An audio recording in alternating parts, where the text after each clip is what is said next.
too excited. I can't even think about what to say right now. I can't even believe that I'm here right now. At the end of the day, I've been posting. I've been doing everything in my power to get people to understand I am doing this. I am doing this. And today is the first official day that I can say it's happening. Ladies and gentlemen, welcome to the one and only show of your boy, Brian B. Welcome to the very first official episode of The Beeline.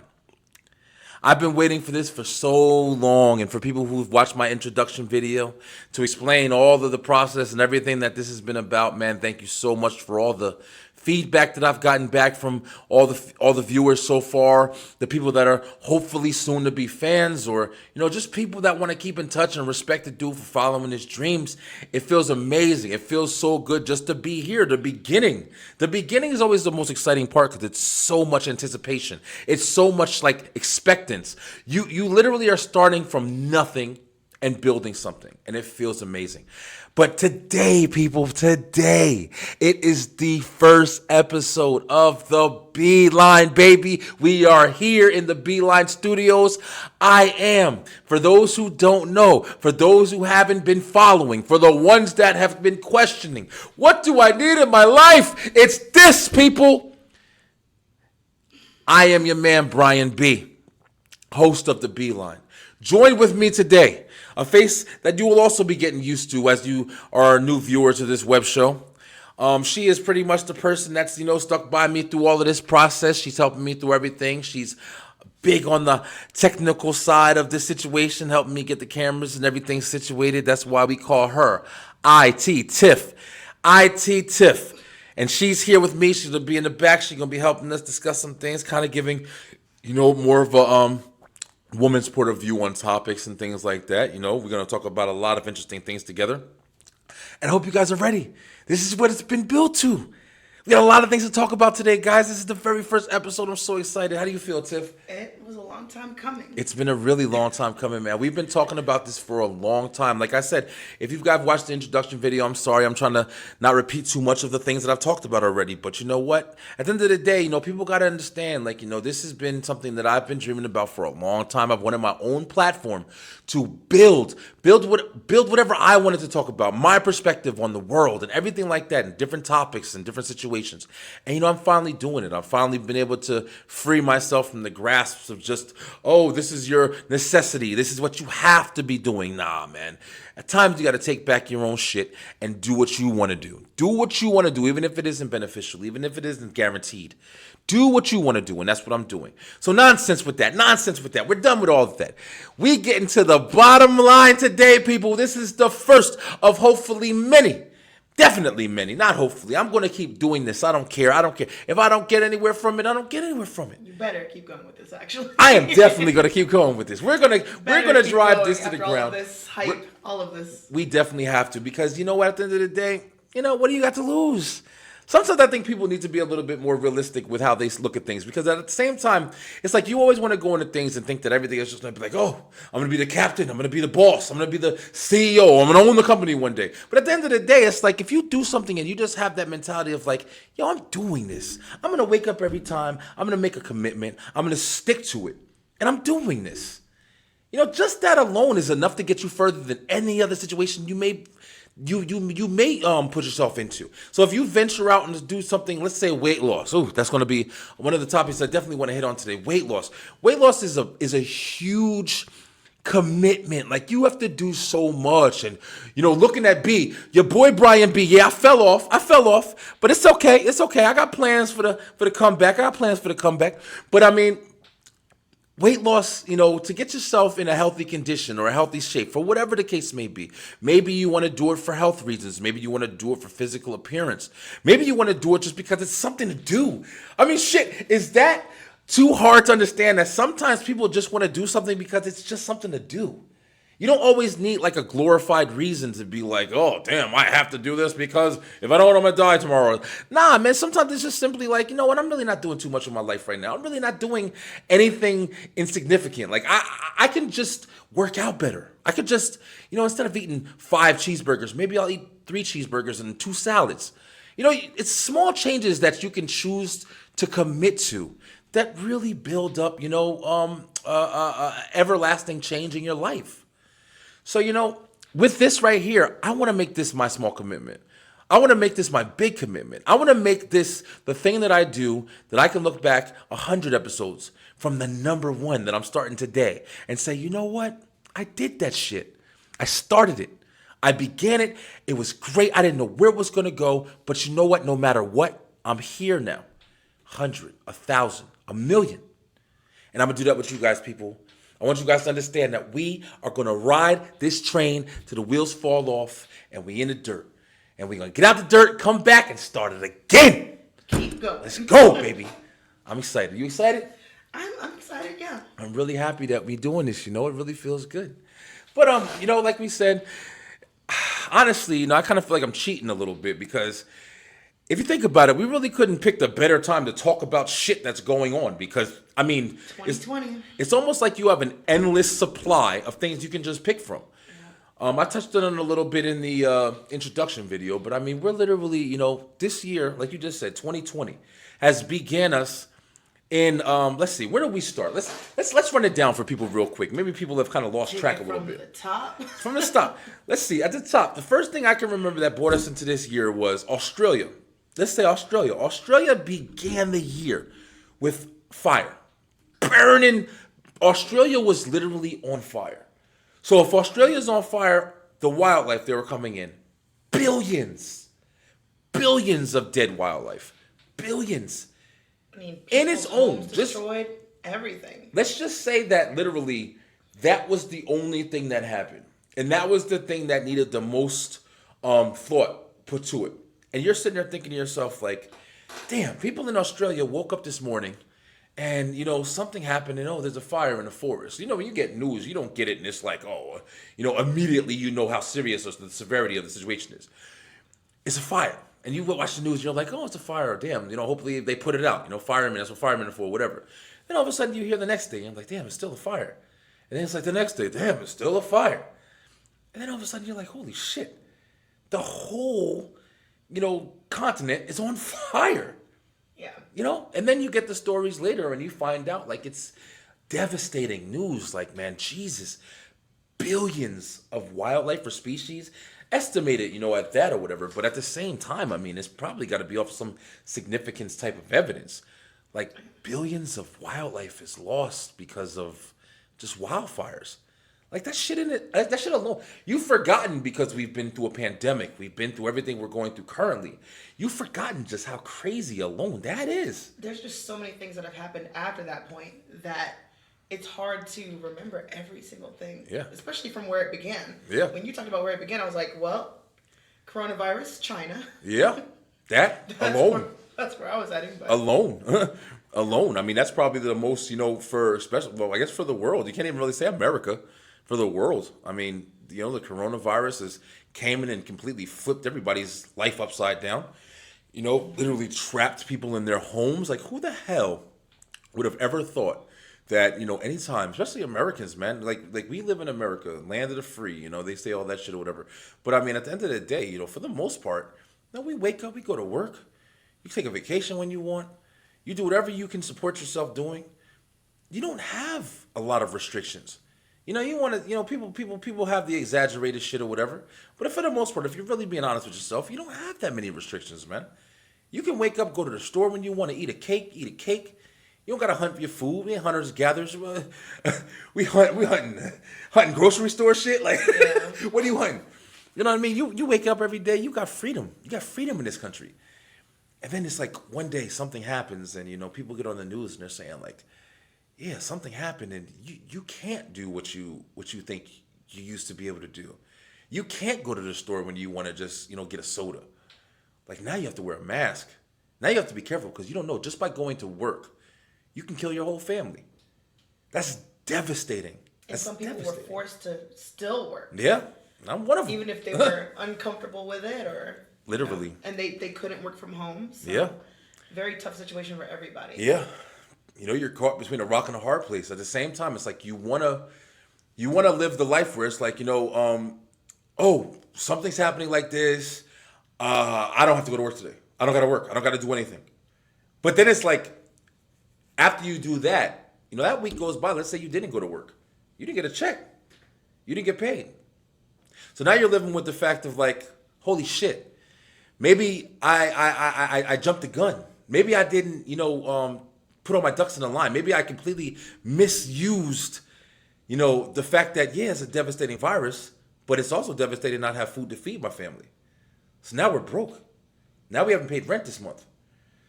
So it's such a hard decision to make where it's like people are scaring the shit out of you every time you turn on the news, on the radio, or anything. And then people are literally saying like, oh my God, there's 50 new cases tomorrow, 60 new cases last week, 100 people died, babies are dying. Down. You can't go to see anyone in, the nursing homes. Yeah, loved ones. Yeah, loved ones that you want to take care of. More than anything, like people that you want to take care of, your elderly and stuff like that. You can't even see them. Can't do nothing. It's a crazy situation. But at the same time, it's like, the aftermath.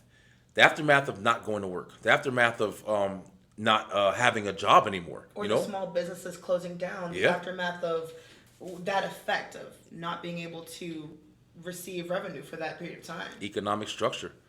People not having, money, and even if you think about it, establishments. Like if the whole small little company that's one less place to shop. That's one less place to go and support the community. You go to Walmart, that's still going to be open no matter what. The little mom and pop store that just shut down just killed their jobs and killed their profit back to their community that's probably looking out more for their community than the big corporation. I don't know, but it makes sense. Sounds like it, But yeah, at the end of the day, like we're saying, like 2020, man, has completely kicked our ass. It's still kicking our ass. And now we're in the, it's not over. Yeah, we're talking about coronavirus like it's over, but it's still, cases are still climbing. We're in June. We got 6 more months of this. We got, June's almost over. We got July now. And, we're in damn near, it's a race war. I mean, call it what it is. It's a race war, man. Like, and it's literally like, I don't know. See, it's a touchy topic because you got so many different people that are literally like, trying to place it like, basically trying to say it like, I'm trying to see how to say it the best. You got the war with the people against the police. Okay. The police is one big thing in this country. And, as far as the racial politics go, the police have been, doing shit to people for a long time, man. For a long time. One of the things that I've noticed more than anything was a quote that Will Smith said. Will Smith, that's right, I'm quoting Will Smith. I ain't on his ass. I'm just saying, he said some smart shit and it made sense. He said that, police brutality is not just beginning, it's being filmed. Yes. You know what I mean? It's not just started. It's just started to be filmed. And he said something like that. I'm probably fucking the quote up, but it makes so much sense because there's a lot of people out there, believe it or not, that don't even realize that they've been kicking dudes' ass. You know what I'm saying? You know about Rodney King. You know about certain things. You got the guy from New York a couple years back, whatever, that got shot up right after his wedding or crazy shit. Just shot like 40 times or something like that. And like all the cops, fucking reloading and blah, blah, blah. Like how the fuck, like what did this guy have, a cannon? Like how the fuck are you gonna reload your weapon and continue to shoot? He couldn't have been standing. It's literally craziness. It's madness. And when you hear about the stories and you play them back and you realize like this shit goes on, for generations, man. Like people have been talking about this forever, but it's like, now we live in the age where it's like, it's undeniable. People have a camera in their pocket at the drop of a dime, 24 hours a day. There's cameras in the street. There's cameras in the stores. There's cameras everywhere you turn. So everything is getting captured. Everything is surveillance. And it's easy to share now. Social media, 5 minutes. All platforms. You can go live immediately. It's everywhere. 5 minutes. Everyone shares it. Everyone, puts it on their social media. Yeah, it's crazy. I mean, it's good and it's bad. But at the same time, you like something like this, where it's like, there's no dispute. It's literally now. It's like, hey, we just put up this video of this guy on the ground, handcuffed, arms behind his back, handcuffed, and the cop, four cops on this man.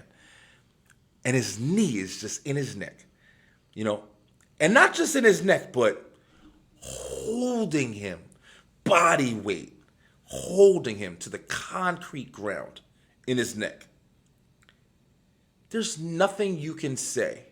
I don't care whether it's procedure, I don't care whether it's protection, whatever the fucking case may be. There's nothing you can say that you can't see that video and say, that is not supposed to happen.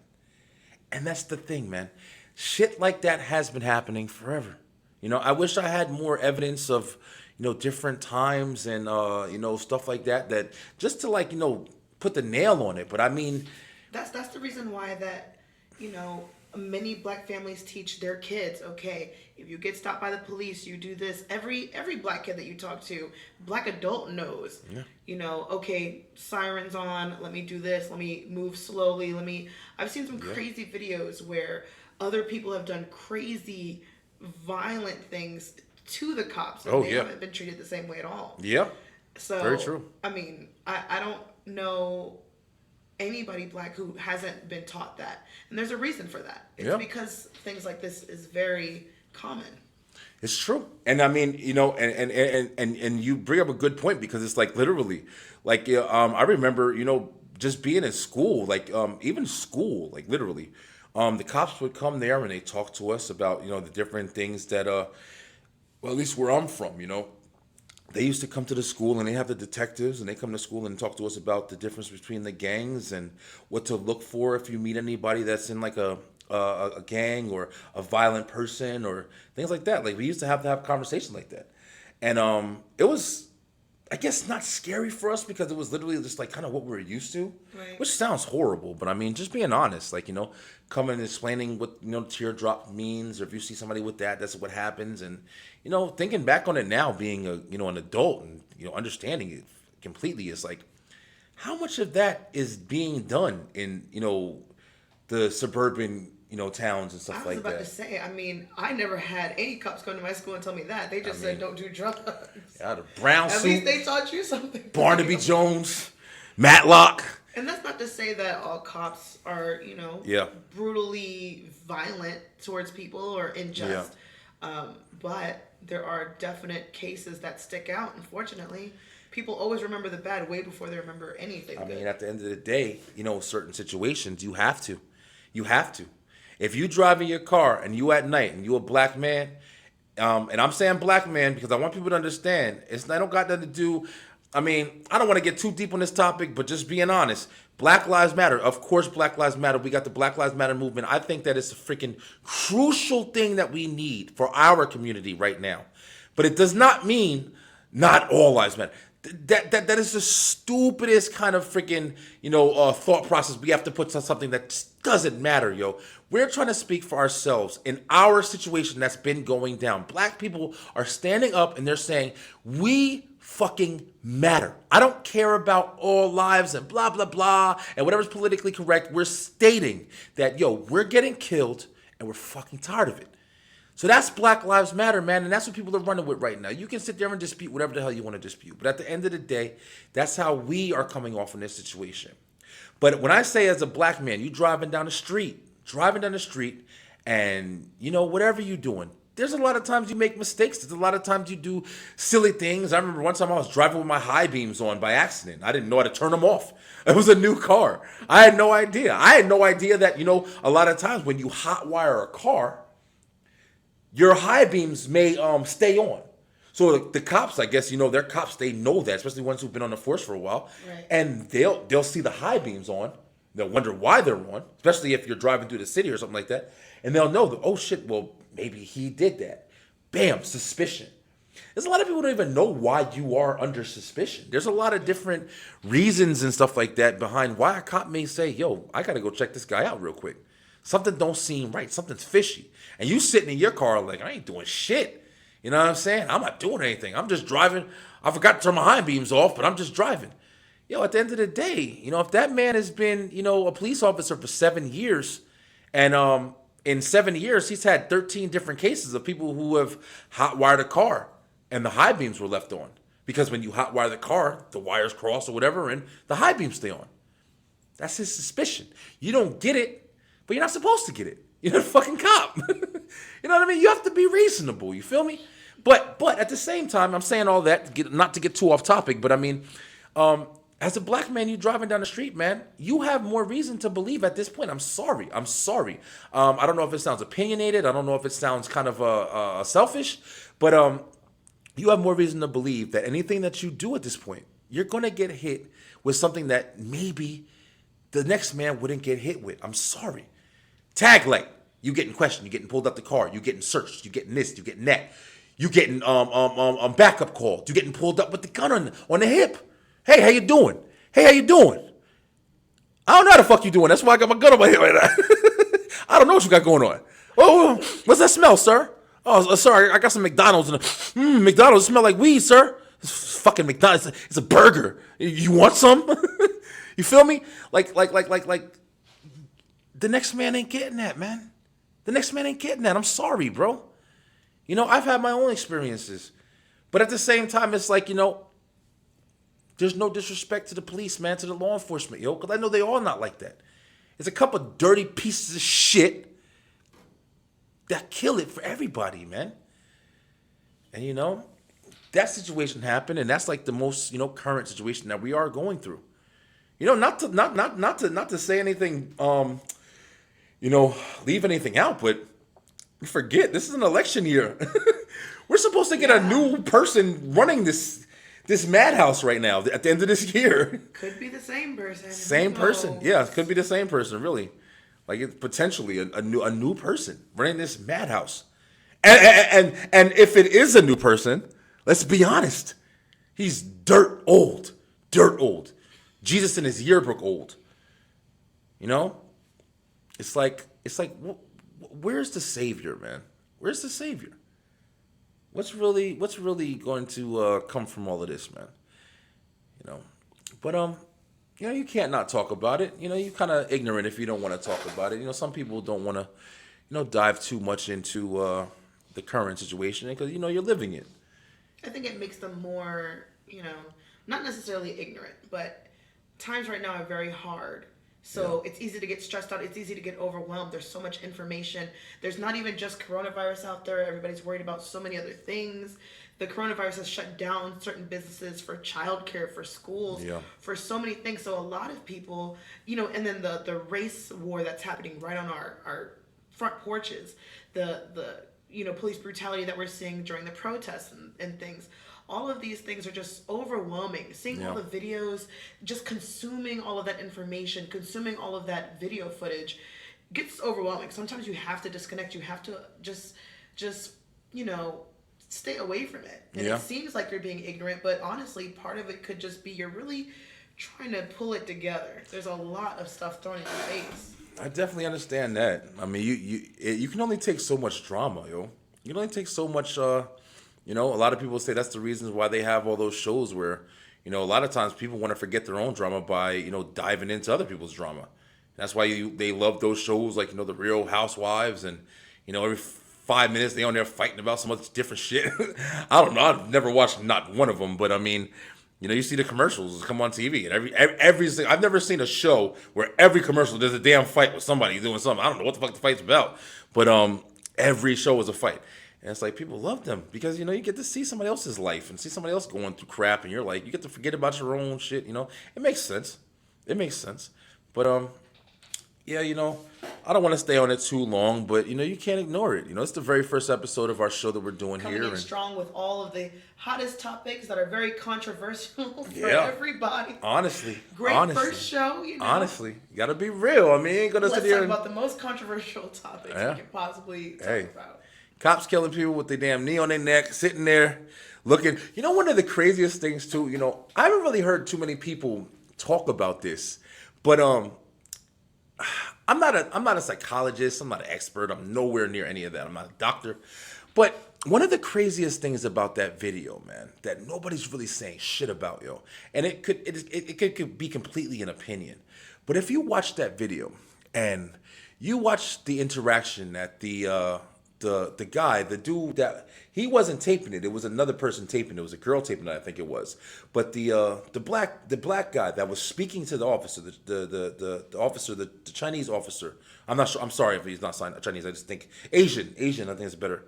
The Asian officer that was standing there like, you know, telling him, get back. The guy, Derek Chauvin or whatever, if you watch his face, man, like I've never seen like a more in the moment facial expression as I did when I was watching that video. Like you literally saw in his face.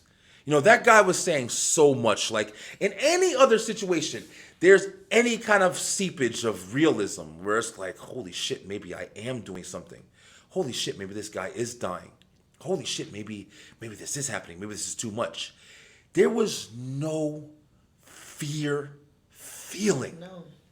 in that guy's face when his knee was on his neck. I mean, nothing. There was nothing.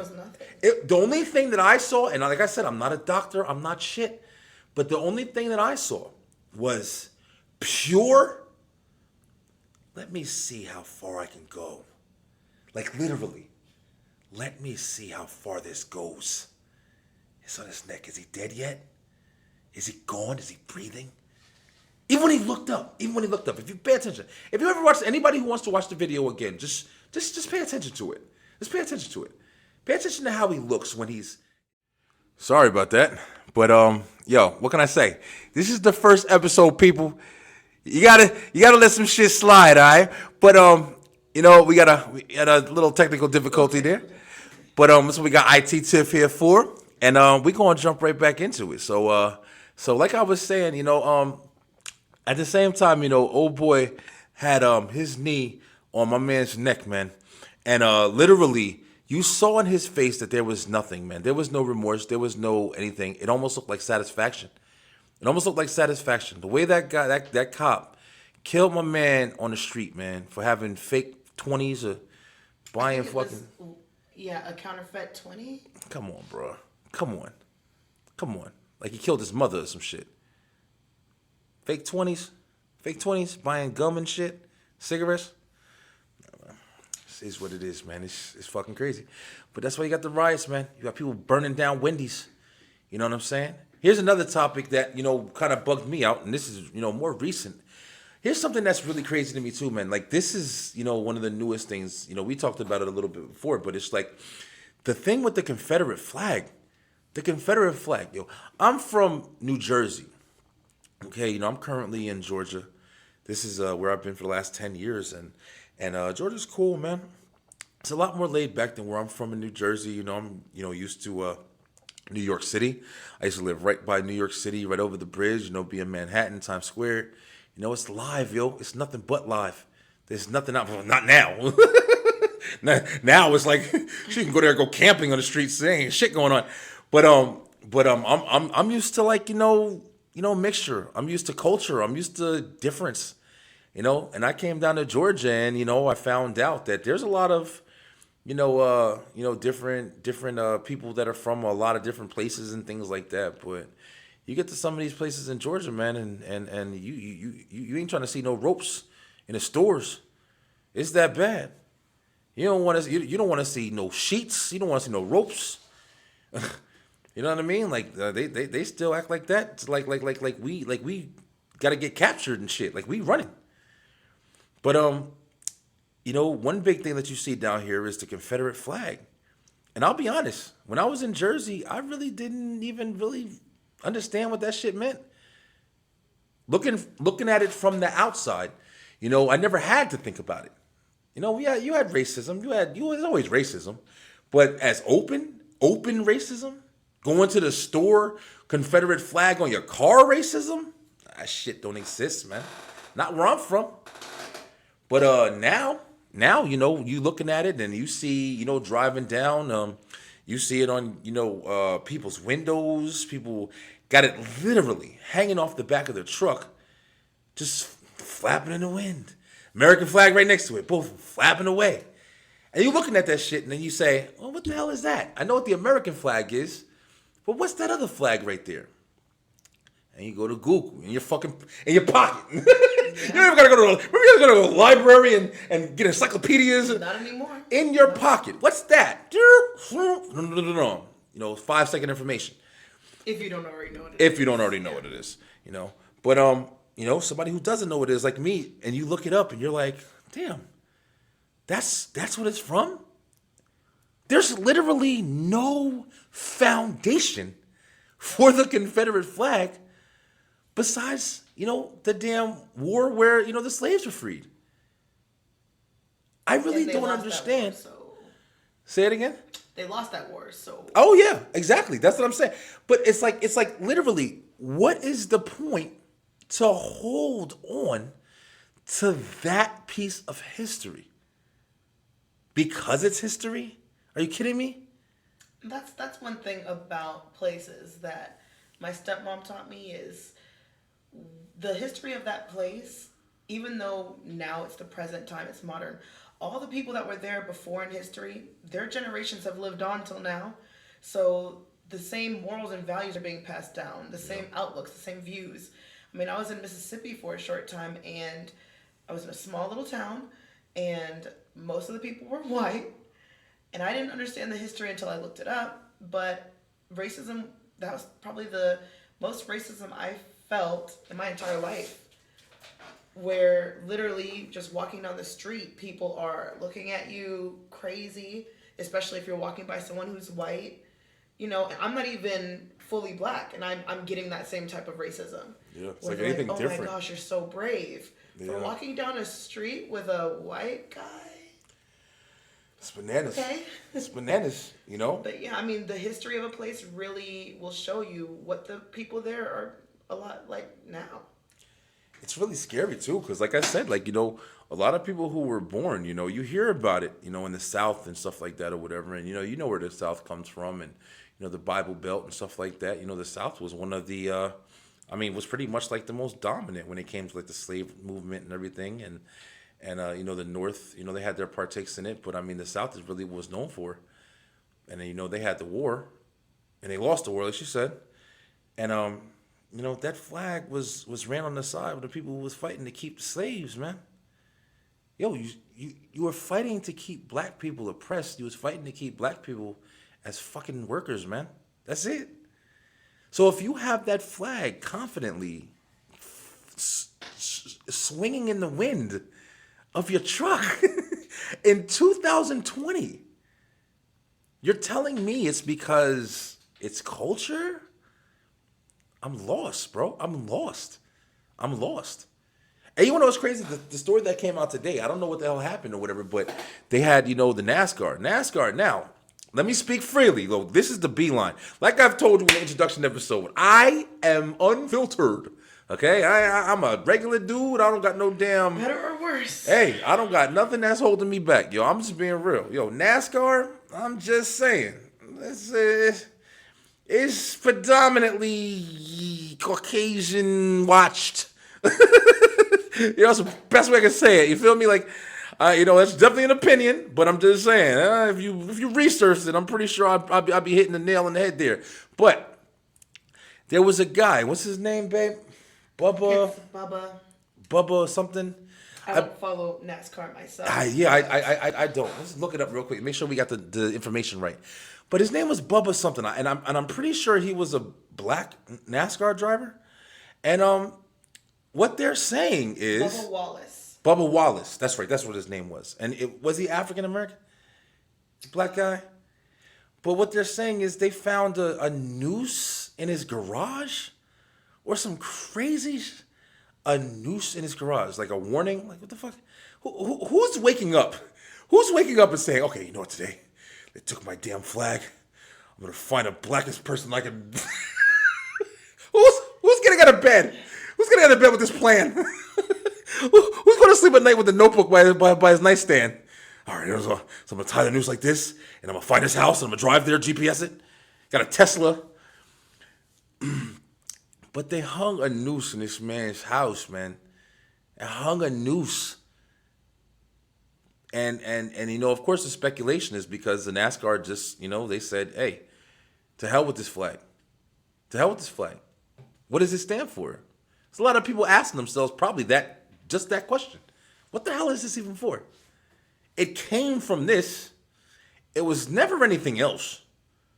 What is this for? And people are realizing they don't know. That's why they banning this shit. Think about it. If you had a really good reason to keep the flag around, there'd be somebody on TV right now. You can't do that. It means this. It's that. Some imaginary shit you putting together to avoid the reality. You want to keep some shit around. I'll tell you right now, even if you don't, even if you are a person that just thinks so it's just representing country, there's a lot of people out there that's just representing just what it's supposed to be representing. And you kind of siding with them. Just saying. Just saying. Just saying. Sometimes you got to face facts, man. Sometimes you got to face facts. You can't just live in your own fucking bubble. This is the way the world is right now. Racism is something that I mean, like I said, I ain't no damn scientist or nothing like that, but I'm saying we different, man. Everybody's different. Me and Tiff know each other, and she's got a different background than I've got. Everybody's different. It's not a reason to hate somebody, but it's definitely going to be an apparent situation. You don't know what they got going on. You judge them a little bit differently. They eat a little bit differently from you. Men and women. I mean, honestly, men and women. There's different sides, man. Everybody's not equal. Everybody's not the same. We're humans, but even as humans, we're not the same. We got different bodies. We got different structures. We got different molecular makeups. We have different parents. We have different DNA, different attributes. Everybody's different, man. It's always going to be a difference. It's always going to be a topic of discussion. It's always going to be something that maybe you don't like about that. Maybe you don't like the smell of that person's food, or you don't like the belief system that they abide by. You don't like certain things. But to not like people and have their judgment just off their physical attributes is ridiculous, man. It's ridiculous. It's passed down, though, generationally. Yeah. So it's not even like someone woke up one day and then out of the blue, they're like, I just really hate this skin color. Yeah. Unfortunately, that's not really how it works. I mean, you can have a lot of bad instances with someone and then decide, okay, I don't like these types of people. Yeah, that can happen. I can see that. A lot of it that's occurring right now is based on generations ago. Yeah. How you were taught, how you were raised, what your parents had to say about it, what your best friends had to say about it, the community you grew up in. If your whole community felt that way towards any type of people, that's all you know. You only know what you know. Yeah, it's true. And then even when you go out into the world, after a certain point, you still know what you know. Yeah. And whether or not you're going to be open enough to change that, or to realize something new, or to realize, okay, this might not be right, that's up to you. Yeah. Yeah, that's a really good point. Just like you just said, it definitely is a passed down thing. But it, like you just said, as far as there are people out there that are also, sometimes you'll have a person that broke into your car, and then all of a sudden just happens to be a black guy, and then you got these people that are sitting there like, oh, black people breaking into people's cars. You hold your bag tighter. The thing that sucks about that is how wrong is that person? You want to say you can't judge everybody, but if you take a breath and you think about it for a second and you say, I just came to my car and I just found out that somebody smashed my window, rifled through all of my shit, stole my bag, stole my phone, stole whatever I had sitting in there, and then bounced. So then you call the cops and you go through the whole procedure and everything like that, and they come through and they say, oh, well, we found out who did it, and it's this guy. And he's a black man, and he's got a dirty t-shirt on, and he looks like a bum. And at that point right there, your assessment has been made. Yeah, I mean, you may have a couple people out there that are like, well, I give everybody a chance and blah, blah, blah, and, and stuff like that or whatever. But at the same time, honestly, if you go back to that parking lot and you park your car, there's got to be a part of you that's thinking, well, I hope this black nigga with a dirty t-shirt don't come walking around. Yeah, but you're only looking at that one specific person if that happens. Yeah. It would have to be multiple times. Yeah. Someone's breaking into your car and it's various different people, various different black people. Hopefully. That's the thing. If it's the same person, I can't see how you could be like, you know what, that's it. But it might not be all of those people. Yeah. I'd be like, I hate that one dude with the dirty t-shirt that keeps doing this. What's wrong with it? It's very true. But also at the same time, man, it's like literally, people don't need that much to go off of. It's very easy to put somebody in more of a heightened state off of one I don't want to say not just even dramatic, because it doesn't even have to be that dramatic. Off of one just experience. You see somebody do something, see somebody rob somebody. Let's say you see, here's a good point. Here's a really good point. And I don't know how much it covers my side, but it's like, let's say you see a white guy with overalls and a snap cap hat. Okay. And he goes, F you, nigger. F you, nigger. Directly to a black family. Okay.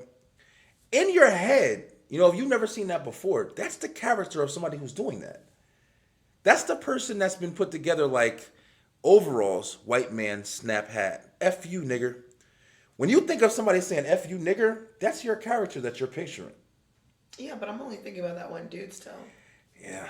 I guess. I guess it could go both ways. But I guess some people would, but to me that'd be a little silly. It's this one person, yeah. the first person, the only person who's ever done it, and then you're like, you know what? I hate all of them.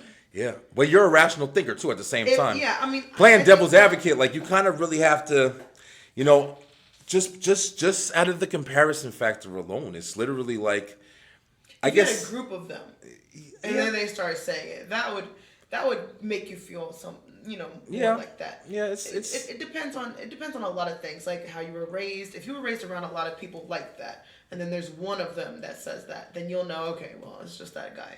If you were raised around none of them, and then you start seeing them, and they say that, you're not going to really understand it's just these two crazy people. Yeah, I mean, it's definitely a good point. I think for like just like how I'm saying, it's like me being somewhere where racism is definitely, you know about it. You learn about it, and you learn about its history, and you learn about all that or whatever. But to see it physically, like, there's a lot of times where, the encounters that I've had literally have been, silly stuff. Never like really, really, dramatic or anything, but literally like walking in a line or hearing somebody get into like a scuffle, and then you'll hear it. You'll hear like the N-word get thrown out there. You'll hear even like not even just black and white, but you'll hear a lot of. I used to work with this guy. This guy was an Indian. He was an Indian dude, older Indian dude, and he had the turban on, and he had the whole outfit. I'm not sure what they call it. I think they're called like a sari or something like that. But he had the whole outfit on. He used to own a couple leather coat stores in the malls I used to work at. And this is, a predominantly black, area and black mall. And it was right around the time where not September 11th, but it was a little bit after, because I was young on September 11th. But a little bit after. And he would walk around the malls. And I mean, I've witnessed, like, 5 or 6 different occasions that people literally, tell them, hey, you fucking terrorists. Hey, no bullshit. No bullshit. You know what I'm saying? Like Jersey charm. That's racism. Like, it's topical. You feel me? Like, it's topical, whatever, because this is what people have experienced, and that was their only experience with that. So they saw him, somebody who represented that, and he had nothing to do with it. He wasn't even Muslim. He's Indian. It's completely different. But it's because that's what it looks like it represents. That's all they needed, was not even realism, just a character, just that person. Turban, long beard, terrorist. And if he decided to say, "Hey, I hate all these Americans," that's where he he slipped could up get a couple his hate times. for Americans. You know? Yeah, it's like, but it's just like, it's scary to think just how much your mind can truly be warped, man, into believing something out of actions, not even big actions. It don't even have to happen to you technically. If you hear about your mother, something happens to your mother tomorrow. It was a black guy. He punched me in my face, stole my purse. I hate it. I hate it. You know, you're gonna be weary of black people, even if it's just the one that you're looking for. You're gonna be weary of black people. I don't know, man. I don't know if I'm making sense, but I'm weary of everyone, so I guess yeah, I don't actually kind of gotta be weary. know of how everyone. it's like to only be worried about that one person. Yeah, yeah. I mean, but like you said, man, we're thinkers. We're thinkers, but the people who are trying to keep this Confederate flag, and I can't be silly and be like, oh, all of them are racist. Like, I definitely don't think everybody who's attached to that flag is racist. I'm not gonna be silly, but I do think that they're a little bit naive. I do think that they're not really paying attention to what that shit really represents, man. Maybe not being fully honest with themselves. That too. That too. Not really. Also, not being honest with like people. Like you can't just look at things just for you. It's hard though to look at something that you've been doing, something that Yeah. you've represented, Yeah. and then admit, okay, this actually is terrible. Yeah. I need to change what I'm doing. It takes a lot for people who've been doing this all their life. Yeah. Tradition is to big. change it. Tradition is big. It's definitely a big thing. Like you And just then what said. will your family think? And some Yeah. people really care about that. What will my family think? I don't want them to shun me. I don't want them to think I'm weak and giving into pressure, even if it's wrong. Yeah, but it's the craziest thing is literally it's still like, how is your whole family attached to something that like They're here in the South. it's like it's nothing that you can really. Welcome to the South. Jesus, it's crazy. But the craziest part, about that, you even see stores are doing it now, and I think I can't remember which one, but I know there's a lot of stores that are removing the flags and everything from their jobs and stuff like that or whatever, which is it's a good thing, man. But the one thing, like you touched on it earlier when you said about jobs, people working during the pandemic and this and that.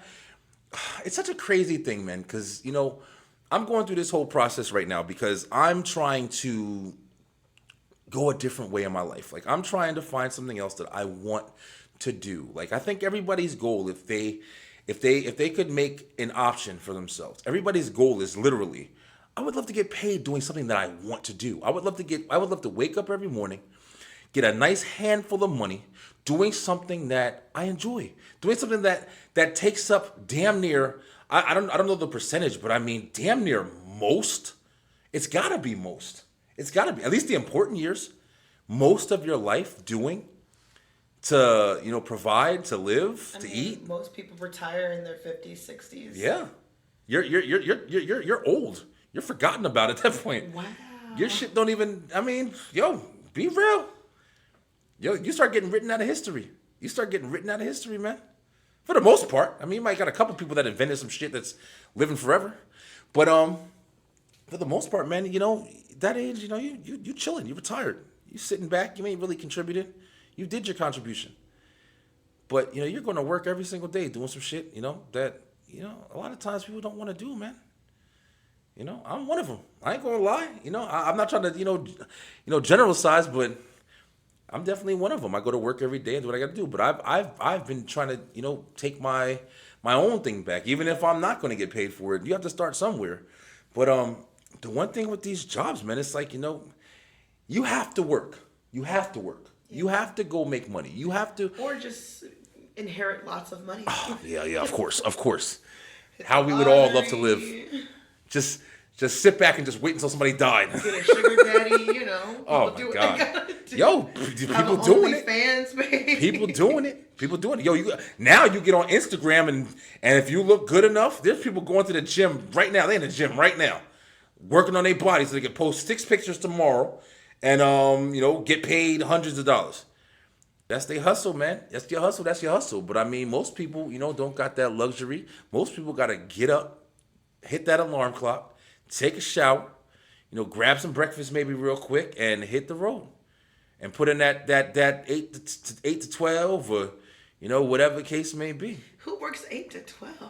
8 to 12 hours. Hours. After 12 hours, yeah. 8 to 12. Shit. I was like, Hey, holy listen, cow. I've done it. I did it. I did it. That's the worst. That sucks. You see, How do I get one of when those? you get that pay stub and they show you when you got 160 hours for 2 weeks, listen, you start questioning reality. You're like, damn, did I see my bad that time period? But it's like, something about since I've been working, I'm 33 this year. Man, jeez, going up there. I'm 33 this year, and it's like I've done a lot of jobs, I've done a lot of jobs. And when I say I've done a lot of jobs, I mean mostly like, the regular customer service base where the Walmarts, the Targets, the Home Depots, the Walgreens, you name it, man. I've done almost all of those supermarkets, customer service representatives, delivery drivers, furniture movers. I've done, damn near everything that can be done. Almost every field, almost every food, But the one thing I've been realizing more than ever is like, when I started, it was a lot more structure with these jobs, I don't know if it was just because I was just younger and, I know I got to take that into account, but it just seems like even there was more of like, this is your schedule. This is your time you come in. This is how much money you make. I know that there's different, versions of that or whatever, but at the same time, it's like, it seems like a lot of these companies now are trying to find loopholes to get you to work as much as they need you without a benefit behind it. So if they have you come in, whether it be commission pay, whether it be base pay, whatever the case may be, if you go into a job and you're working 8-hour shift, okay, and you're getting paid a base salary, so you make whatever the money is, you want to have a pretty good salary. Because at the end of the day, you can wind up working, let's say 12 hours in your 5-day work week. Every day you got to put in 12 hours. Something happened and it's a big case, it's a big deal, it's a big change or whatever. And we need you, Brian. We need you, Brian B. We need you. Stay here. Forget you. We got family, you got kids. Sell them. We need you here. And you got to work 12 hours that week. 12 hours that day, 12 hours that day, 12 hours that day, 12 hours that day. And you're run down, you killed. But at the end of the week, at the end of the pay period, you get your check. You're like, can't be too mad. It's just pretty big. Just pretty good. But on the regular, probably working 8 hours. 8-hour days. Maybe you get a couple 6-hour days in there. And for the most part, who gets some 6-hour days? Hey man, hey, you work right. You got them times, you got that motivation. I don't know that life. Got that date or something like that, and you like, hey, I'm going out Saturday. I gotta come in. Oh, all right, we gonna see how fast I get this shit off this truck. But my salary don't work like that. Hey man, hey, some people got some things, But if you do that and you do or are able to get like benefits like that or whatever or different qualifications, you get that same pay. Yeah. So you just did 5 days, 12 hours each day and got that pay. You just did 5 days, 8 hours, maybe 6. Maybe one day you called out, something happened, and you got that same pay. What the hell are you gonna go for? You going for that 8-hour shift every day, 6-hour shift if you can. But that's reasonable because your pay is decent. Now it's turning into, at least from my experience, I might be wrong. I'm pretty sure there's going to be some people out there that understand what I'm saying right now. But you have these jobs that are literally putting you in a position where you're getting a base pay. Base. That means you're walking in the door knowing that you're getting $100 a day. $100 a day. That's it. Whatever the case may be. That's what you're getting for that day. So if you're literally making that and you're doing 8 hours, that's what you're making in 8 hours. All right. But if you're making that in 12 hours, that's what you're making in 12 hours. So now you're not, giving me anything extra. If you work at a job, you go in there and you're like, oh, I gotta do a 12-hour shift this week I gotta do 12 hours. Then you're like, oh, what? Is that overtime? Is that extra money? Oh, I got a truck full of supplies or whatever. Okay, I'm right. You want to finish everything? Oh, no problem, boss. Oh, 12. So the extra 4 is gonna be on my check, right? Time and a half, right? Right, boss? You want me to stay out? Oh shit, coming at 7, leave at 10. Okay, no problem, boss. But the thing with these jobs, man, some of them, at least, you know what I mean? I'm not gonna knock everything, but a lot of them are sitting there just trying to slave people, man. You literally sitting there, got people working for no damn incentive, nothing. Okay, that right there is definitely your job. Oh, trust me. Not having any incentive and stuff. Speaking from experience a little bit, you know what I mean? But I'm not trying to sound like an angry worker, but I'm just saying, because honestly, if I'm speaking honest, like, this really isn't just, my job. This has been a couple of jobs that I've experienced. And it's just like being able to, realize that I'm sitting here is one of the reasons why I'm saying, like, this is one of the reasons why I'm like, why keep just giving yourself to things that, at the end of the day, if you do get to that place where you're able to retire and have a nice, little foundation that you've built for yourself or put together, it could, I'm not saying it can't be off that job that you busted your ass and work for. There's a lot of people who like to do things like that. A lot of people who feel good getting up to work every day, going to a company where you're safe, you're secure, you can feed your family, that, no matter what, you're going to be taken care of. You've been there for, a lot of time. You got seniority. You're safe, feels good. You don't got to worry about what you're going to do with your situation. You got it. You can plan other shit you want to do. That's the beauty of salary, though. Yeah. Salary versus hourly. Hourly, you get the benefits of, if you have to work longer hours or more days or anything, then you get that overtime. You get that extra for your troubles. Yeah. Because you have a set number of hours, and that's all you're supposed to be doing. Yeah. And then with salary, that's those jobs where you could have short days, you could have long days. And the flexibility in that is kind of where salary comes in. Salary jobs are usually the jobs they know, okay, you could have a really good day. You could have a really long day. Either way, your job isn't, structured enough for it to just be within these 8 hours. So we're accounting for all these different situations with the salary. Yeah, that's definitely true. Salary. Hourly, you work 6 hours, you won't get overtime, but you also won't get a. Oh yeah, you won't have to be at the job all day and stuff like that. You don't get paid for it either. Yeah. When you're hourly situation for that, but that's why it's like, I guess the structure of the 40-hour work week, it brings the most balance to people's lives, because at the end of the day, man. Your job is your job, yo. Your job is your job. People have a whole nother job just coming home, especially people with a family, people with, stuff you got to do as far as, other people relying on you, whatever the case may be. Maybe it's just you want to. Or some people have other jobs for real. Yeah. They get done with one job, then they're going to do another delivery job. Driving. Yeah. It's just, I don't know. It's like I'm kind of just noting a trend. And I'm probably saying some shit right now that's like, people are probably going to be like, oh, well, it's been like that. It's just how it is. It's been like that forever. Yeah, whatever. I'm like I said, this is what I'm seeing. You know what I'm saying? I'm speaking about what I'm seeing. Like, I don't really, when I turn on a radio show or, whatever, I don't hear people talking about it. I don't hear people saying anything about how it's like, it just seems like more and more as I'm experiencing, the workforce and, whether it be what it's turning into or what it's always been, it just seems like there's not enough.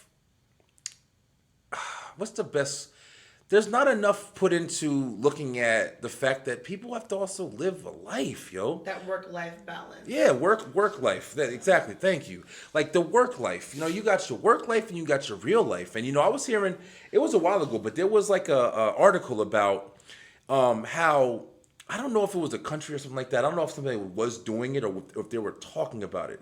And they were talking about just how much more productive people would be if they had more of like a realistic kind of hourly time period where they can have work life and life balance, to where people would be more productive, people would be happier in their positions, people would be happier with their jobs and as a total. And it was just like, it made so much sense, man, because it seems like, if you're not going to work and you're not worn out, you're not run down, and then you're not questioning all the things that I'm questioning right now. I'm sitting there saying like, damn, I'm working 12 hours and blah, blah, I'm getting the same damn money. You feel me? Like, I don't want to work 12 hours. If I can work 8 hours and get the same money, I want to work 8. I don't know about y'all, but 8 hours? Okay, if I can work 12 hours and maybe bring on some overtime and see that check be fatter, I'm cool with that too. You feel me? But that's a reason. You know what I mean? I know you kind of, you fall into what you get involved into, but at the same time, you got to think about it, man. Who the hell wants to do something for no incentive? Whether you have an understanding of the shit or not, you got an understanding of something until it starts happening, and then you start really getting into that mind state. And now is where you're making decisions like, holy shit, I thought I had an understanding of this, but now I'm seeing what the aftermath or the effects of it is. I'm home every day, 10 o'clock, 11 o'clock. And I know it sounds like I'm speaking really personally, and it is a little bit of personal because, I'm relating to this. But I don't just mean this personally. I'm kind of like, characterizing a bit. But, you're home, you don't see your family, you're going in, and if the incentive isn't there, is it worth it? Is it worth it?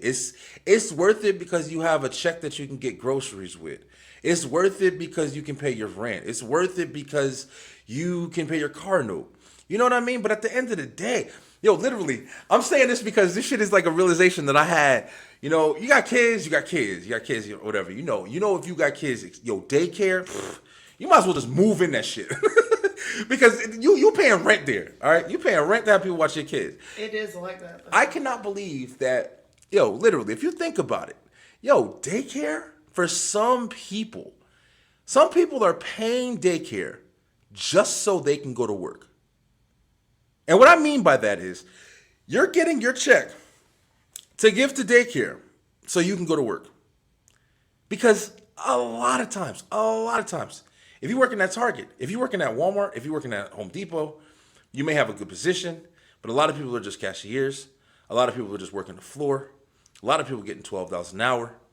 If you got a baby at home and you ain't got nobody to watch that baby, and you giving that $600-$700 to the daycare, you're paying daycare so you can go to work. You're giving your check to daycare just so you can go to work. So if you weren't working, the little $300 you got left or whatever, and when I looked at that and I was really paying attention to it, I'm like, Jesus, I have money that I'm giving to daycare just so I can go to work. I don't know if I'm explaining it right, but I mean, I what I'm trying to say is, it's just crazy, man. It's like, it's so many different things where if you don't pay attention to the amount of money that you're making or how you're making your money, or just the fact, like we was talking about, the work life and the life balance, you know what I mean? You find yourself, you're really just doing shit. You're just doing shit. It feels good to say, I got a job. What about your job though, man? You got a lot of half-ass, catchphrases people like to use. Oh, be happy you got a job. There's a lot of people without jobs. Yeah, that's settlement. Like, okay, I got McDonald's yesterday. I'm straight. Fuck that $8.50, $8.50, whatever. But I'm saying, like, that's what you got to settle for. You could be appreciative that you got a job. That's understandable. You could be appreciative you got something that gets you food on the table. But how much do you want to settle, man? How much do you want to sit back and say, damn, I got to work this 12 hours? All right, I signed a petition to, sometimes I'll work 6 hours and get off. Sometimes I work 12 hours. What happens when that 12 hours starts turning into every damn day? I can speak from this, honestly. I used to work at Comcast. Blast. Hey, I'm putting you on blast. I'm putting you on blast. But I used to work at Comcast, yo, and I was a contractor. I was a contractor. I started Comcast as a contractor, ended as a contractor, and basically how our position worked was we got paid by the jobs we did. So we start off every day. We'd have a route. We'd run our route. You know, we go to people's houses and stuff like that. We had a time period, a 2-hour window where we do this house, and then we get done in that 2 hours, hopefully, and we run this house 2 hours, and then run this house. On paper, it's a great idea.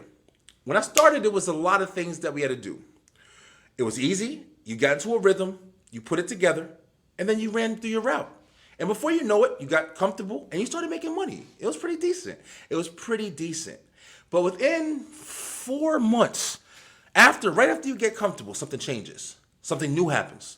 Something, whether it be a new piece of equipment, whether it be a new test that they're running to figure out how the equipment's going to work, whatever the case may be, something changes. That's something new you have to learn. So now you have a new procedure that you got to go. It slows you down a little bit. So now you can't keep running. You're making money off of how many jobs you do. But now you got something that's standing in your way because now you can't go to your next job like as fast as you wanted to go to that one and that one and that one, making a whole bunch of money. Nope, you got to come back here and work your way through this little hurdle that you just got put into. The thing with that is that happened all the time. So I was never able to stay on a steady pace to like, got it. It was more like, got it, stop. Like a damn highway with stoplights on it. You're trying to go smooth sailing so you can make as much money as you want, but literally, physically, you have to keep jumping over hurdles, man. You can never have a smooth progression. And that was one of the things where I looked at and I was like, yo, this is silly, man. It was days where I did jobs and because of no fault of my own, people had to leave, go to work, forgot that they had an appointment or something like that. I'd have to leave. I'd have to quit whatever I was doing, no matter how far I was into it. I would not get paid for that job. I know that's super opposite end of the spectrum. That's probably usually not happening. But I mean, that was the same kind of setup that I'm speaking about now. People have that just base pay, work forever. Doesn't matter. They're not paying you overtime. So if it ain't coming out their pocket, the hell do they got to lose? The lights are on a little longer in the warehouse. That's it. You feel me? It's like, I don't know. I'm speaking to the man or the woman who's out there, busting their ass and they know about that life right now, man. They know about that life. And I'm pretty sure it's a lot of people, man. I know a lot of people. You're appreciative that you have a job. You're appreciative you have a way you can feed your family. But at the same time, there's definitely a life that you would like to enjoy as well, man. People who work weekends. People who work weekends. Weekends are usually a pretty universal kind of time where it's like, hey, it's the weekend. It's time to hit the beach. It's time to take that little mini vacation. It's time to go to the park and play with the kids or something like that. You know what I mean? Everybody's off, even school's off, so the kids are off. And, it's a pretty universal method of vacation time that you get at the end of every week. And you got to work on weekends, man. You lose that. Your kids go to school all week and you go to school. Maybe you have your couple days off through the week. You don't get to spend as much time with your babies or you work nights or, it's a reason for people to think, man. Just think about what you want to do. Think about what you could be doing. Think if there's a way that you can make money with something, whether it be, I saw a friend of mine from high school. We used to play football and stuff like that. And I used to, talk real cool guy, man. He used to laugh and make jokes and stuff like that or whatever. But I saw him and he was, making custom t-shirts. It looks like he was doing them himself. And I'm just completely guessing a little bit here, but he had a post, on Facebook or something like that. And he was wearing his t-shirt and I've seen him wearing a bunch of these t-shirts, look like he custom made them. And he was saying something about he wish he's gonna need a delivery driver if he has to travel this far for these shirts. And I'm saying to myself, my man's out there from that post. I'm just gathering that my man's out there making shirts and putting them out there for people to see them, and then taking them to him. Who knows how much money he's making or losing? Who knows? You know what he's doing? He's putting himself out there. He's saying, yo, One day somebody might see these shirts. He might pick up somebody, and they might say, hey, I really like these. My friend told me about these, and then some weird situation will happen. And he'll be somebody important, and you bump into him, and then damn, now you know he's in a warehouse or something. Over his branch, signing paperwork. Now he's got a whole production line. Yo, you start from somewhere. The people at my job, my boss told me a story about how when they first started, they had one truck. And this is a little bit of motivation. I'm not gonna lie. He had one truck, and they were living in an apartment, and they had to put a whole bunch of extension cords together to go off the balcony down to the truck so they can keep the truck cold. Yo. Hey, where there's a will, there's a way. When you want to make something happen, you have to get your ass up and make it happen. A lot of people don't understand that, man. A lot of people want to be like, and I'm not gonna lie, me included, until I started doing this. You know, a little bit more before that, but I mean, majority, like until I started doing this. Like, if you can't see a closed picture, like if you can't see that light at the end of the tunnel, oh, I can definitely get there. Oh, I can definitely get there. You don't put your all in it. It's scary. It's sacrifice. Stepping out of your comfort zone. Yeah. Especially when it comes with money. Yeah, you don't know if you're going to make it. You don't know if you're not. I mean, you don't know who's relying on you. You have into it. Yeah. You only get what you put in. Yeah. Yeah, it's important to dive in it, man. It's really important to dive in it. But, you know, that's the biggest thing with, like, you know, at least from my perspective, like seeing jobs, and you know, I see at the same time, like you said before, you see people who, you know, 3-4 jobs, literally 3 or 4 jobs, driving Lyft, Uber, get off work to go to work, and then get off that work to go to work. Yep, school on the weekends, for your kids, providing for your family. Yeah, there's a lot of people busting their ass, man, and nothing but respect, man. Everybody's doing something to better themselves, yo, and it feels good.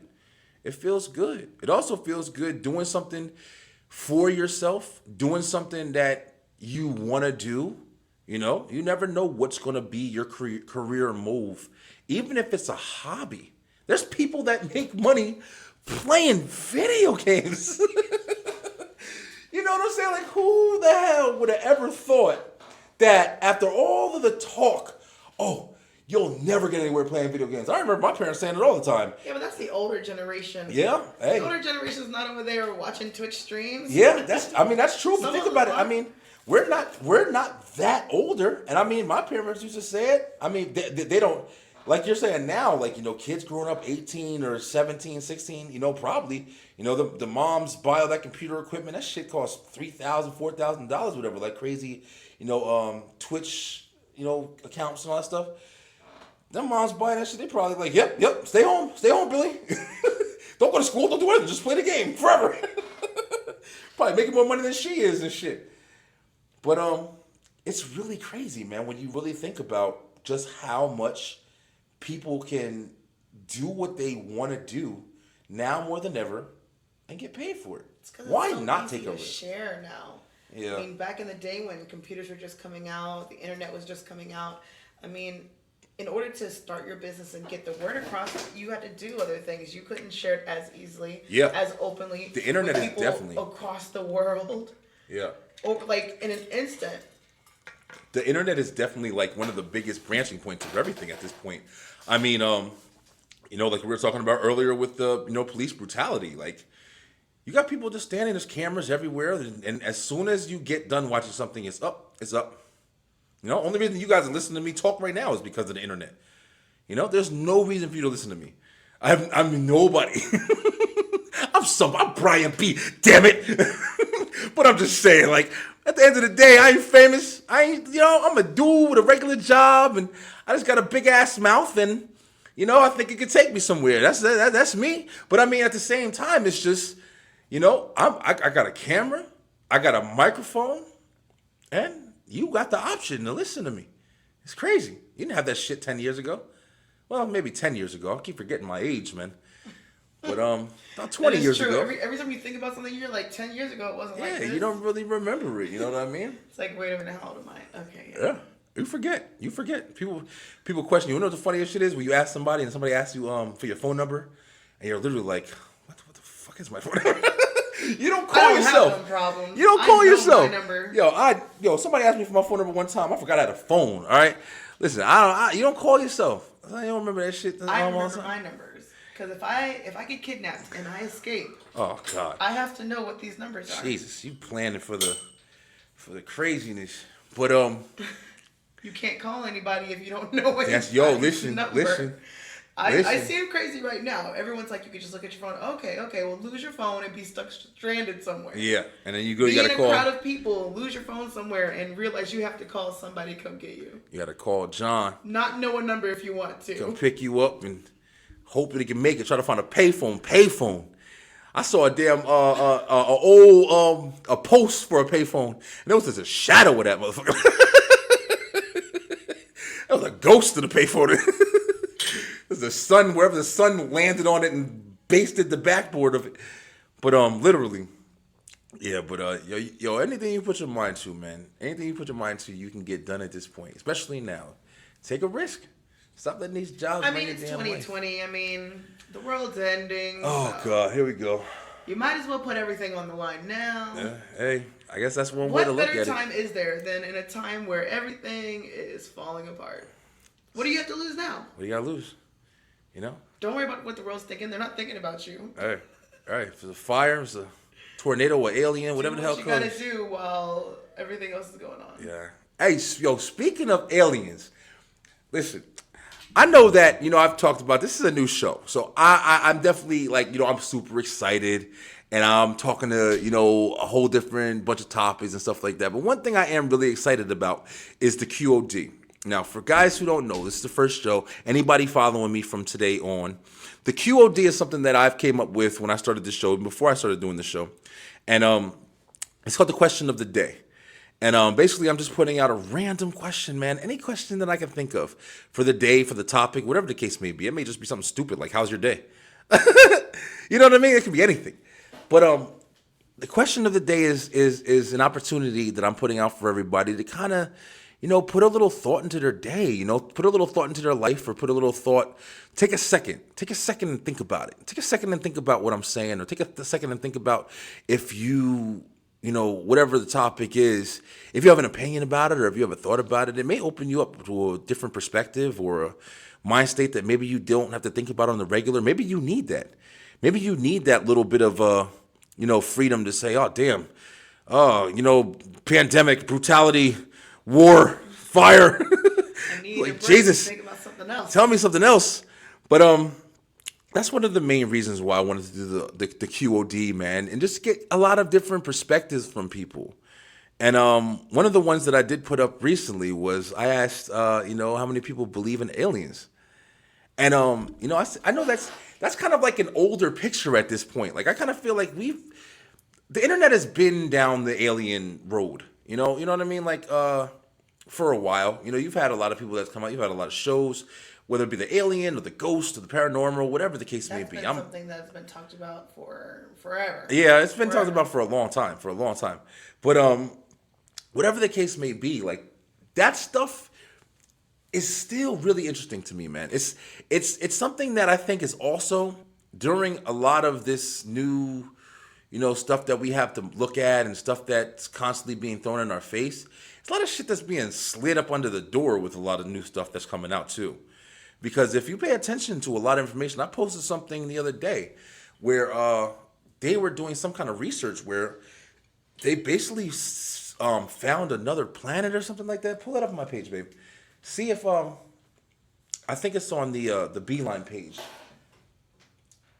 And it's basically like they found a habitable planet to where they can support life or something crazy like that.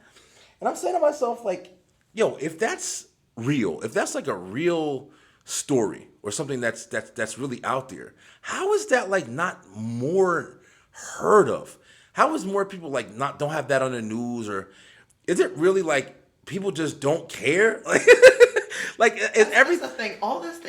All the things about the aliens being real thing came out in a time when everyone was worried about dying, everyone's worried about infecting everyone else, everyone's worried about the murder hornets. That too. The plagues of locusts in Africa. Yeah. the fires everywhere. Yeah, literally. The aliens was just like, and now what? And now what? Then They're not even here. We don't got to worry about them. They're not what here. else? Yeah, yeah. What else? Yeah, because that one video surfaced of that guy's where they released some of those videos where they had like real UFO sightings or something like that, and they classified them, or they basically said they were real or something like that, and it was just like literally nobody cared. And I'm sitting there watching it, of course, just like diving into like the cracks, trying to take a break from, the normal news. But it's craziness. Like if it really is a lot of evidence being pushed out or talked about, and they're kind of sliding under the door with something as crazy as, yeah, we're in a pandemic. Yeah, cops are killing people, and aliens are real. But next news is, slipping through the cracks. Who the hell knows if I don't know if it's real or not or whatever. But it is a crazy thing to speculate. But people are thinking about it, but there are so many things happening in their face. Yeah. That it's just something that they can't put all their focus into. You Yeah. have riots happening in people's cities, Yeah. curfews going down. But still think about it. Even with a riot, even with a pandemic, even with a murder hornet, a giant one, whatever. If the sky opened up, if all that shit was happening on one street, you got police, cops, hornets, and cold, or a green cloud that says Corona or some shit on the same street. And then the sky opened up. Don't forget the KKK's marching. KKK, all of that. But then you got the sky opening up, and a blue light gets beamed down, and a silver nigga with a robe on walked out from the beam or something, and said, "Hey, we here. We've been here." Think of how crazy all of that shit would instantly just come. It's already crazy. They'd be like, "Yo." I don't know. Well, end of the world. So. I don't know. I think that would open up a lot of people's eyes, man. I think there'll be a lot of different questions that would have to be asked. A lot of different thoughts would be, taken away from the normal. This is the year for things like Yeah, that to happen. you never so. know. But that was one of the questions I got on the QOD, like just something to shake it up a little bit. But what's a couple other ones, babe? We had. I know it was a couple. I know it was a good one today that we had. That I know a couple about people. working. The work. Yeah, exactly. And the question of the day was, what would you do if you didn't have to work? Yeah, and that's kind of like where I thought about the whole topic, because it's literally like, if you take a second, I don't know how many people actually sit down and kind of ask themselves that, like, what would you do if you got all of that time back, like all the time you go to work every day, you wake up and you do your 8 hours, whatever, even if it's just 8 hours or whatever, you go to work and you do your 8 hours, 40 hours a week. What if you got all that time back? What if you didn't have to worry about money? What if every day you woke up, you can just pick what you wanted to do with your life, the one life that you have? You got kids, you got whatever the case may be. I don't know if there's a lot of people thinking that way. So that's what that QOD today was about. Because for me, it's this. It's this process of having a platform to speak my mind openly. Hopefully a couple people will come across and be like, "Oh, I'm interested in his perspective." I like what he's talking about. Interested in stuff like that or whatever. And it's really one of the easiest things you could possibly do. Talk shit and hope people like it. You have to have personality. You have to like to talk. I mean, Yeah. It seems easy. That's true. That's true. If you're not already that kind of person, it's... Yeah. But that's why it's like, it's an open-ended question to where it's like, well, what is things that people like to do? There are people that like to draw. There are people I'm pretty sure there's people out there who would just wake up and say, "Hey, I got inspired yesterday by, a car that was driving down the street, and I want to paint that car. I want to paint that picture. And then when I get done in my masterpiece, now that I love, I want to hang it on my wall and look at it. And every day I want to wake up and think to myself and say, hey, I want to fill this wall with all the things that inspire me every single day." And that's what they want to do with their life. It's simplicity. It's there's people that probably want to get up and, they'll have 1,000 people. "Oh, I want to travel the world." Yeah. Yeah, I get you. It sounds good. That's one of the biggest things that you hear, whether you talk to people, travel. Where do you want to travel, man? Where do you want to travel? What do you want to see? Why do you want to travel? You know, how many times do people really ask themselves the deep questions? How far does your thought go? I think everyone asks themselves that a couple times, at least a year. You'd be A couple times a year. surprised. I You'd be mean, I know surprised. everyone I've talked to, we always, think about it like, oh yeah, if we hit the lottery, oh yeah, what'd you do? What would you do? I mean, people talk about the lottery all the time. Oh, yeah. People actually play the lottery. That's a thought. Just hoping. Yeah, that's a thought. You play the lottery, play a ticket, and win. Bam. What are you gonna really do? Like what have you completely thought out what you really would do, what you would spend it on? How you gonna feel when you got that ticket in your hand and you're looking at it and you're rubbing your eyes like, this ain't real. You know what I mean? Like how much of that thought have people really put in? It's an easy thought. What if I won the lottery? I'm gonna worry about money. Have you thought about the people that are gonna know you won the lottery? Who's gonna know? Hey. Who am I telling? Hey. I mean, think about it. Who's about to know? Think I've thought about about it. this question thoroughly. I know there's a few people who have. You gotta think Gotta about be, because people I've talked to have thought about it. you got to think about the people that you want to that you know where you want to move. You got to think about your family, especially. I would build up a whole new existence, and no one would even know. Yeah. He'd be sitting here, we'd be doing the beeline just like this, and I'd be like, On a private island somewhere and then I'll be like, I gotta go somewhere for work. for work. I'll be back next week. Hey, but I mean, it's a thought process thing, man. It's like that's where I try to get at least. You know, I like to question my own self. Like if I'm thinking of something or whatever, why not? Why not do it? Just do it. See what happens. What could happen? What's the worst that could happen? You know, it's a thought process at the end of the day. And that's why I started the QOD and, you know, saying like, you know, what would you do? I got a couple people said, you know, they travel. Of course, you know, travel. One person said they would, what's the first, I don't remember which. If I say your name wrong, I'm sorry. Oh, but what? Yeah, don't say her name. don't Just say the just name? read the. I'm sorry. So the first person wants to be a full-time artist. Start a YouTube. There you go. And you want to know something? I'm dead. Not that I'm paying attention to my fans or my guests. You know, whoever I got so far.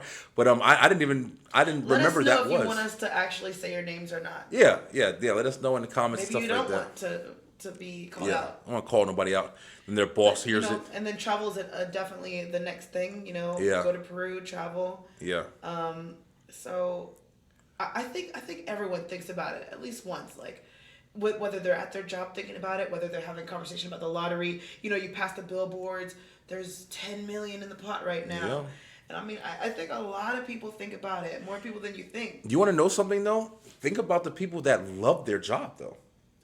Think about people that are waking up every single day doing exactly what they love. How many people do you know like that? Hey, I know personally. They're out there. They're yeah, out there personally, for sure, I can't speak personally for that. You know, I don't know what the hell that's saying about me. But what I can say is, if I was getting paid to do this, like if I'm just putting myself in a not so unrealistic fantasy, if I was getting paid to do this, somebody came up to me right now, saw this first video right here, and said, "Brian B, that's you, you dog."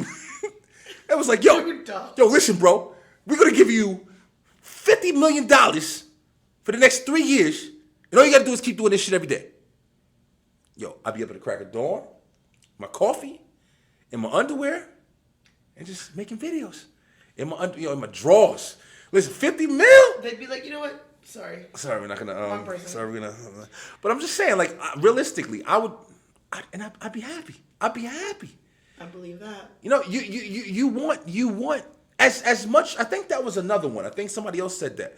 I think that was Kyra said that too. I'll say her name. That's my baby. She know. I love my baby. Shout out to Kyra. But she said that she'd be bored. She'd be bored if you didn't work anymore. She'd be bored. And If you stayed in the house, yeah, I would. yeah, I would definitely be. I was bored on quarantine working and with the kids and everything. Yeah. I had a lot to do, but I mean, being cooped up in the house, not being able Yeah. to. But if you think about it, like, you know, for a lot of people, you know, going to work is kind of all they have. I knew a lady when I was working in Target, and she was older. She had no kids. She had no family. I mean, I don't know how much of a family she had, but from what I heard, she didn't really have too much of a family. And, you know, she loved to go to work. She had 2 jobs. Probably didn't need them. She didn't really have too much going on. I mean, I'm pretty sure she was on something kind of disability. She was older, and she loved her jobs, man. And they weren't like great jobs, Target and Kroger's. Not that they're Kroger, there are bad jobs or anything. But I mean, they're when you think about it, like they're not like oh well, I'm gonna retire right now. For the most part, some people might get lucky, but some people love to work. Some people love to just, hey, the guy that's at my job right now. He's a older guy. He's been with the company for like 30 years. I mean, I don't know. If he could hit the lottery tomorrow, he'd probably quit. But at the same time, I don't know. Especially if you don't, like you said, if that's what they have and they don't really have anything else, they don't like to travel, they don't have anywhere to go that they want to go. Yeah, I mean, I definitely don't want to be one of those people who are rich and they just sit in their house sipping on wine all day and all week, all year. Life. Just prance around the house like la la la with my millions of maids or something. Yeah. I mean, I have to be doing something. Yeah, it's true. That's why it's good to, take a second, think about something, take your mind off of the constant pattern, man. It's a pattern. At the end of the day, all this shit is a pattern. You wake up, you go on Instagram, you go on Facebook, you do all that social media stuff, even if it's not just those things. You look at your phone, you look at whatever, you look at the TV, you look at the newspaper. You look at your source of information that you're trying to fill with yourself. Not fill with yourself, fill your head with. You look at those situations and those topics that are happening in the world, things that you can relate to, things that you want to learn about, things that you want to know. But how often do you sit back and say, damn, what the hell do I want to do? What's breaking my pattern? What's breaking my routine? And that's kind of what I got the question of the day for. Like, what's a different thought that I don't have? I'm reading it. I'm looking at it. You can formulate your thoughts by looking at something. I'm not saying you're never going to see a question for the whole day. But when are you going to open up your computer screen or something like that and say, how do you feel about aliens? Somebody's like, alien? Who the fuck is talking about aliens right now? New thought. Who knows? Who knows where it goes? Why the hell would somebody talk about aliens? And then you read something. Oh, shit, there is something going on. Now you got a new perspective to think about. Now you're not worried about cops and shit so much. You got to take things for what it is, man. Things look like they're blank on paper, man. But when you read deeper into the lines, you can see more of a perspective. You can see more of a change, a change in yourself, a new beginning, whatever you want to call it. But I'm really excited about the QOD. I'm really going to try more to post really kind of thought-provoking questions, just because I just want to get a couple of more people that may be more interested in like talking about little deeper topics, and it might give people a little bit more, motivation to be like, yeah, well, this happens and that happens and things like that or whatever. But hopefully you guys are watching, man, and you guys are going to be able to see this and say, damn, I want my, response talked about on the Beeline. I want to hear, Brian B, read out my question and shit like that or whatever. But hey, I'm looking forward to the feedback. I'm looking forward to, meeting people. And, over the last, period, I know you've seen my little name pop up in your box and stuff like that. A lot of people are probably seeing this. And, a lot of people I know, a lot of people, whether I went to school with you or worked with you in the past or family or, whatever the case may be, I'm doing something, man. I'm doing something. I'm taking a risk. You guys see me, know me. I've always been the same dude for the most part. I'm loud. I'm crazy. I like to laugh. I do the same shit all the time. This is like, more of the introduction episode and everything like that or whatever. But, one thing about Facebook that I've really enjoyed, Facebook and Instagram and everything like that, I've enjoyed, but I'm going to talk about the positive aspects of it. Facebook and stuff like that has brought people together on a level to where you don't even realize that you've been checking up on somebody for so long. And when I say that, I don't mean like, before you had social media, you literally had to call somebody, write somebody a letter, or see somebody. There wasn't too much more you can really do when you wanted to find out if somebody was even alive. You know what I'm saying? How many people do you think our parents knew, know what was happening with them or whatever when they were in high school and stuff like that? Or when they got out of school, or their parents. Oh, John from high school lives, there. He's got 3 kids now, and they have no idea about that. We have been given this gift, man, to not just be nosy and sit home and stalk, and look at freaking ass and titties That's all what I day. feel like it is, though, more stalking It does, than but anything. yeah, that's what I'm saying. I don't want to. A lot of people focus on more of that aspect of it. Like, yeah, too much information. But at the end of the day, think about it. Like, these are people that you kind of grew with. Like, people that you went to elementary school. It sounds crazy, but these are people that you shared experience with, man. You went through elementary school or middle school or high school, and you grew with these people. You grew with these in this community, and it affected some of the way that you are now. So it's really interesting to see. Oh shit! I remember him, getting into fights and doing crazy stuff, and then Look, you he's see him. settled down now with Yeah, kids yeah. and 10 years wife. later, like he's got 3 kids, he got a good job. It's interesting. It's interesting. It kind of shows you a little bit about how life works. You probably there's probably a lot more closed minds back in the day where it was like even teachers, like you remember you see like even movies and stuff like that would be like, oh, Billy Badass is never going to do anything. He's a piece of shit. He'll always be a piece of shit. But it's like now you're showing like, yeah, he was stupid. He did stupid stuff. Look at him now. He's a damn, he got his own company, making good money, got a nice house. You never would have thought of that. Facebook, shows you that. Facebook also shows you like, people that you're close to, your family and stuff like that. A lot of people forget, man. You live, everybody lives life. Like we were just talking, we've been talking about jobs, we've been talking about the craziness of the world. A lot of things come up, man. A lot of things come up. You're not always able to check on people. Just imagine how it was before we had social media. At least now people are doing okay. You see your aunt and your uncle on a damn boat, traveling on vacation somewhere. They're good. Send them a message. Good job, Aunt. Good job, Auntie. They're good. Before, maybe you didn't have time to, stay at home, make that phone call. You didn't even have cell phones before. Social media has definitely given us a lot of gifts, man. It's a lot of negative shit that people throw out there all the time, but you got to remember, there's good foundations, man. Yeah. How would I be able to make contact with, as many people as I have, just trying to start this show, and it feels good, Different perspectives makes you feel good, and gets you out of your own head, like you were saying about the end of the world, and who knows, who knows when the world's gonna end, things aren't as bad as they seem, They're bad. They're pretty fucking bad right now. I'm not gonna lie.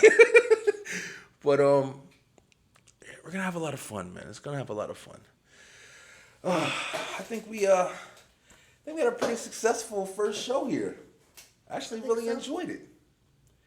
Yeah, we hit on all the controversial topics. Yeah, I think we talked about a lot. I mean, like I said, I kind of feel like I'm cheating a little bit, beginning of this series here because so much to talk about. Like who can't come up with anything from this story we got going on, but I really hope that I can entertain you guys for as long as I'm gonna do this. Like I said, I really hope you guys are with me, but with me or not, I'm keep moving. I'm gonna keep moving. If you come across me on this episode and say, hey, we'll see what it becomes. Hey, I'll see you there. I'm telling you right now, because I'm doing this. This is a part of me now, man, and I'm gonna see 100 episodes. I want to see 1,000 episodes, and I'm really excited about that. We are gonna have some people on here pretty soon. Probably we're gonna have guests. We're gonna have talk to a bunch of different people, whether it be Zoom interviews or people that are come straight to the Beeline Studios, and IT Tiff will be here, and she'll probably be here for the most part with me. She takes care of the little technical things. We got it's a fresh studio. We got some things we're working out. We definitely wanted to get on the air and start pressing the videos up for you guys and create content and everything like that. I also do have an announcement. I definitely want to make. I want to get things started, and I'm definitely going to give all the credit where credit is due here. Brian B, y'all. Yeah, I'm Brian B, and I definitely settled into the family life, and I love it. But in that process, I've kind of enjoyed myself a little bit too much, and I'm trying to get back on track, man. And when I'm saying that, I'm trying to say I'm trying to change my lifestyle a little bit, and that's kind of coming with this new beginning that I'm doing with this with the Beeline. And I want to get into a kind of a weight loss kind of a workout routine, or I don't know what you call it. But there's a girl right now. She's on. I see her on Instagram a lot, and she runs a I don't know if it's a company or whatever, but it's called Get Fit with Jessica, and she's really motivational, man. She's really motivational. She was she had a lot of weight that she lost, and she posts videos about her weight loss journey and stuff like that. And I'm not gonna lie, man, I usually don't get motivated by that. And anybody want to laugh at me and stuff like that, whatever, it don't matter. It don't matter. I can take it, but I mean, at some point, sometimes you just see shit and you're like, damn, why don't I try that, man? Why don't I try that? That's a good source of motivation, give me a reason to keep going every day. And so I came up with this topic. She was doing something similar. I'm biting a little bit, I'll be honest. I'm definitely biting a little bit, but she does something, she calls it 100 reps with Jessica. And she basically does 100 reps every day of, I'm pretty sure it's various workout routines. And I'm going to do my own. I'm going to try it. I'm going to see what happens. I'm going to tape it, and I'm going to go 30 days, and we're going to call it 10-10s. 10-10s with the beeline. 10-10s. And that's going to be 10 repetitions every day. Whoever would like to join me, we're going to do the starting point. I'll give you guys the date when we're going to start it. We can start it together. And that's going to be coming up very soon. I'm going to post those videos and, 10 reps of anything you want to do, man. 10 reps, 10 times. You can do it together. You can do it different times a day.